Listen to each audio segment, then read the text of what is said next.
Hi guys, it's been a while since I've posted anything, so I should probably reintroduce myself and the goals of my videos.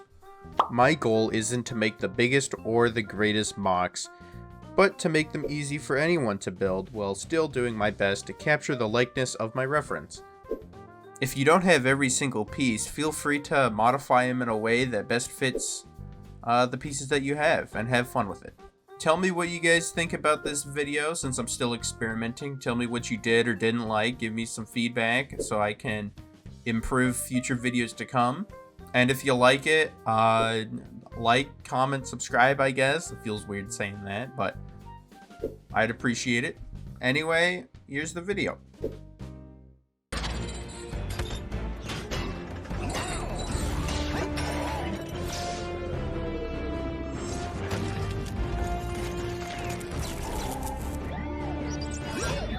Hello everyone, this is how to build Bumblebee from his appearance in the Bay movies.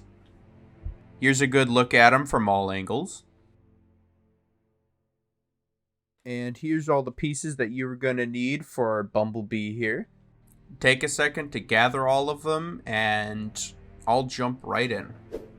For our first step here we have the legs, and these are the parts you're going to need. Just build the opposite of this leg for the left leg.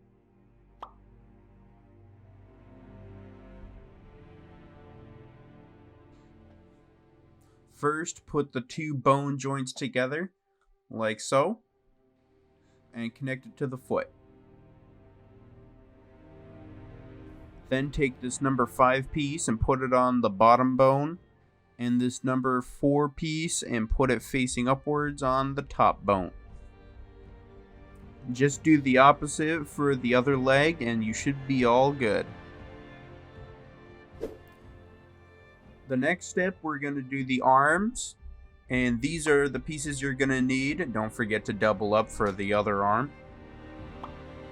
Here I want to highlight one of my favorite building techniques. When you take two armor pieces, and you put them together on this little T-peg thing, and it creates a really nice looking layered effect for the armor, and it works well on a lot of mocks that I make, and I use them on pretty much all of my Transformer builds, so it's fairly simple. It doesn't hinder movement as much as you would think, and it looks really good.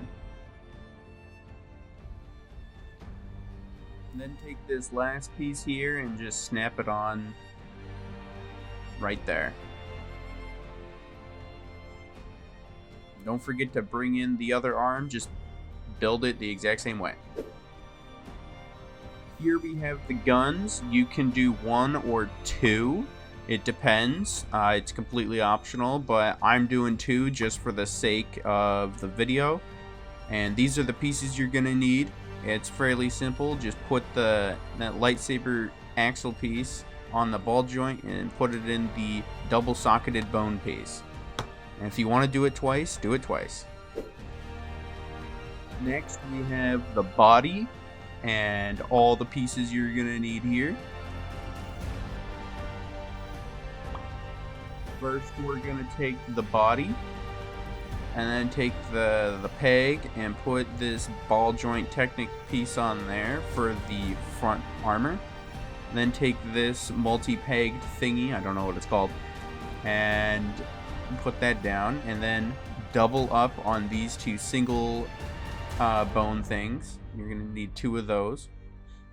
Then take the single joint and attach it to the yellow limb and do that twice.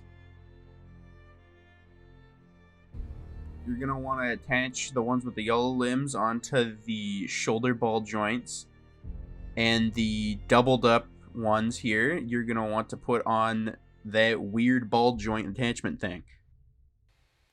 Next, take this number 3 piece and put it on that back piece there. It should stick right on.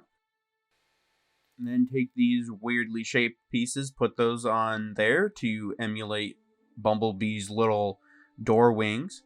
Take those to emulate the Camaro chest part that he has. If I can get it on. And then take this one, and that's going to be his belly.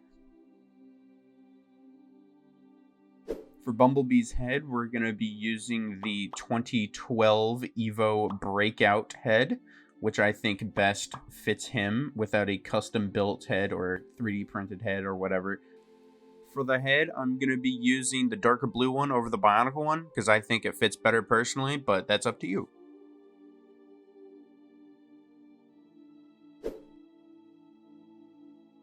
Now to put them together, I'm going to set the pieces down here and he's going to come together for me. To attach his blaster, you take off this armor piece and that limb, and then all you do is put the armor piece onto the double socket joint and put it back onto his elbow, and boom, he's got his gun now.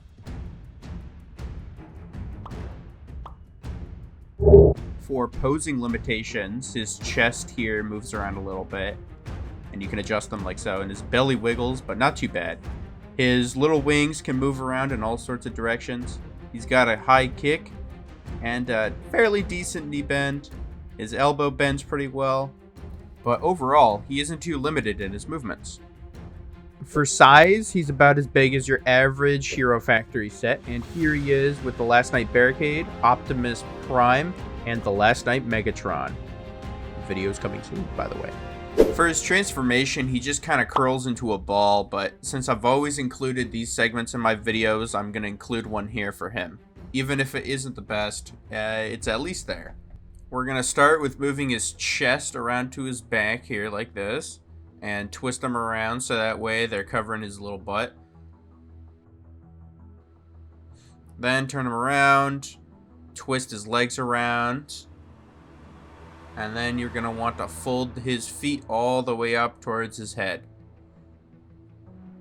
Make sure to hide his head at least a little bit, and flip his feet around.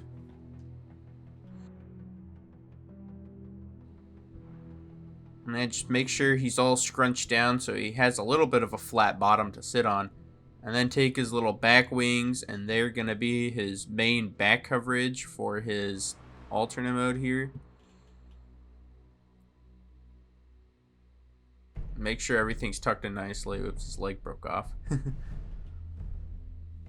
It's kind of hard with these guys since they're small figures. You don't have a lot of options to transform them. So take his arms, fold them in, and this is the best I could get him. Make sure he's compact and whatnot. I always just end up passing these off as like, oh, it's their Cybertronian mode. That's why it doesn't look like a car. Thanks for making it to the end of the video if you reached it this far. The next video is going to be on this guy, the Bumblebee movie style for Bumblebee, which is one of my favorite MOCs I've ever made for a small figure. So yeah, stay tuned for that.